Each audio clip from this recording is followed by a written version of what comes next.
With the recent performance of the stock and all the skepticism around Trevor Milton, there's been a lot of questions out there about the feasibility of Nikola's business strategy and whether or not the company can actually survive this upcoming recession. And since obviously I'm one of the most bullish folks on this business on social media, I think it's important for me to address both the upsides and the downsides by setting the facts completely straight in this video.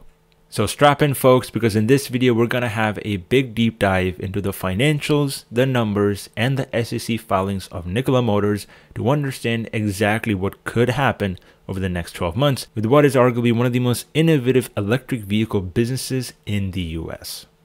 But as usual guys, before we get into it, make sure to drop me a thumbs up and hit that subscribe button if you haven't already.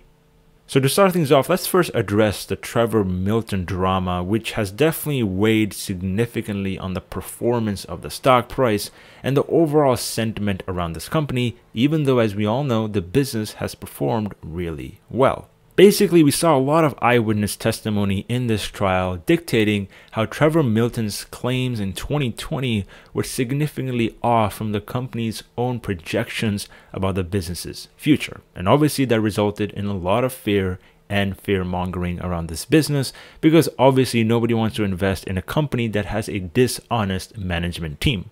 But I've said this countless times, the business is significantly better off today without Trevor Milton than it was back in 2020.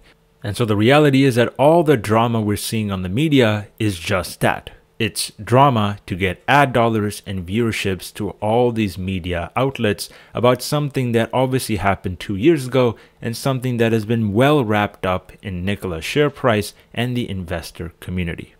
But today, here in 2022, even though Nikola has delivered their first trucks, which is something that nobody expected them to actually do, there's more skepticism coming around as the macroeconomic situation has deteriorated as to whether or not a startup company like this can survive with all the headwinds we're facing with interest rates, inflation, and the upcoming competition from Tesla. And to be honest, I cannot sugarcoat this. There is a lot of bad news we need to discuss. The primary one coming from one of Nikola's main competitors in the fuel cell space, Plug Power, who reduced their revenue expectation on Friday. Now, the reason why this is a big deal for Nikola is because this means that there are big economic headwinds that could reduce Nikola's forecasted deliveries for 2022, which are in the range to 300 to 500 trucks. And so in my opinion, there's a very high likelihood that Nikola misses that delivery estimate for the end of the year, because right now they've produced around 100 trucks, and chances are if the situation deteriorates more and the supply chain issues gets more tight as interest rates go up, that they're not going to be able to expand their workforce and actually pump out all 300 to 500 trucks towards their dealers. Because obviously, as we know, dealers manage their inventory based on customer demand. And if people are not buying Class 8 semi-trucks, then Nikola will have to reduce their revenue guidance, which might be a bad thing if you're a short-term trader of Nikola stock. But if you're a long-term investor, this is actually a blessing in disguise. And here's why. You see, as of the second quarter, Nikola has done around $18 million of revenue from truck sales and service equipment. And because obviously they're such an early stage company, their gross profit is indeed in the negative.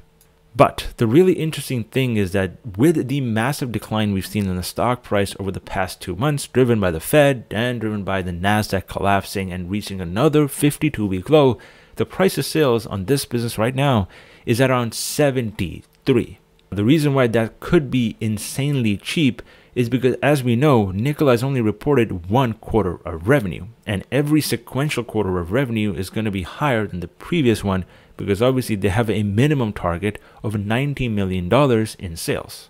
And so even if, let's assume, Nikola delivers only 200 trucks, way below their minimum guidance of 300 trucks, they're still going to pull in around $50 million in revenue, which means that their revenue is going to go up over 3x almost for the fiscal year 2022. And as we all know, price of sales numbers for companies tend to be the highest at their early stage growth, and they always tend to decline as the company grows amongst the S-curve. Here's a good example of this on Amazon stock. Despite the revenue having grown a lot since 1998, Amazon stock's price to sales ratio peaked around 36 to 40 and then has now settled down to around 1.8 as the company has continued to grow into its market.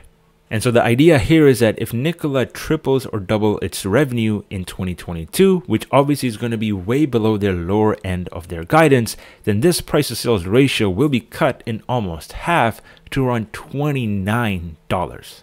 To put this into perspective, Rivian is trading at a price of sales of 62 after having reported almost 3/4 of revenue, whereas Nikola right now has only reported 1, which means that Nikola's valuation is actually almost 1/3 of Rivian's right now on a pure price to sales. And don't even get me started on Lucid. Their price to sales is 131 after 3/4 of deliveries. Meanwhile, I just showed you Nikola's is at 73 after just 1/4 of deliveries. And as we know, as a quarter of deliveries compounds, the price to sales will get cut in more than half. Now, obviously, there could be a multitude of reasons why Lucid and Rivian are trading at higher multiples to Nikola. They have better capital positions, and chances are they have a bigger company and a bigger moat when it comes to their core technology. But the key thing to keep in mind is that the EV semi-truck space has basically zero competition today. There are companies and manufacturers working on delivering battery electric semi-trucks, but none of them have a strategy to deliver both hydrogen and batteries with the supporting infrastructure through partnerships and agreements. And not only is the total addressable market by dollar bigger for Nikola, their businesses and customers are going to be much more sticky when compared to consumers when it comes to selling for Rivian and Lucid. And of course, the trucking industry is a necessity for the economy, whereas electric cars are really just a nice to have on top of the reduced carbon emissions. And as we all know, it takes around 8 Teslas to reach the same amount of carbon emissions reduction of one Class 8 truck. But that's not where this deal ends. You see, something that was very much criticized when it comes to Nikola's business model is that they were selling directly to customers who are dealers, not actual end users. And for some reason, when you compare this to Tesla's business model, which is a direct-to-consumer, it seems like Nikola has kind of missed the ball and is potentially going to give up a lot of its revenue to dealership fees. But the big difference between the consumer space and the industrial space for Class 8 semi-trucks is that there is a significant more comfort that end users have working with dealers when it comes to directly working with manufacturers. This is the reason why you don't see Peterbilt, Kenworth, or Freightliner sell directly to Class 8 truck owners. They always sell through a dealer because there are numerous benefits and risk mitigations that dealerships provide to end users of these Class 8 trucks who are obviously spending a lot of money on a massive asset. And that's actually a big reason why all the hype around the Tesla Semi destroying Nikola's business model and valuation might not be to fruition, because at the end of the day, Tesla is not working with any dealers. They're trying to sell this truck directly to consumers through their website. And as we know, direct to consumer really does not cut it in the industrial space. And if you try to be the dealer and the manufacturer together in one shot, you're going to have problems when it comes to warranties, returns, and the maintenance, which will add up to significant costs that will hurt your end growth. As we know, in the EV space, it's much better to spend money on R&D and technology ramifications than trying to completely revolutionize the customer acquisition process. And as for answering the big question about Nikola surviving this recession, as you can see, based on the math and their recent cash position of $530 million at the start of Q3, they potentially have around 3 to 4 quarters of remaining cash on the balance sheet to deal with their operating expenses. As you can see, in the second quarter, they actually raised $144 million in net cash, which again shows you that the management team has experience raising cash in a recession and with big macroeconomic headwinds. And so although yes, the situation does look bleak, there are routes for Nikola to raise money and to potentially even get bought out if they're very successful with their Tre BEV and the Tre FCEV ramp up.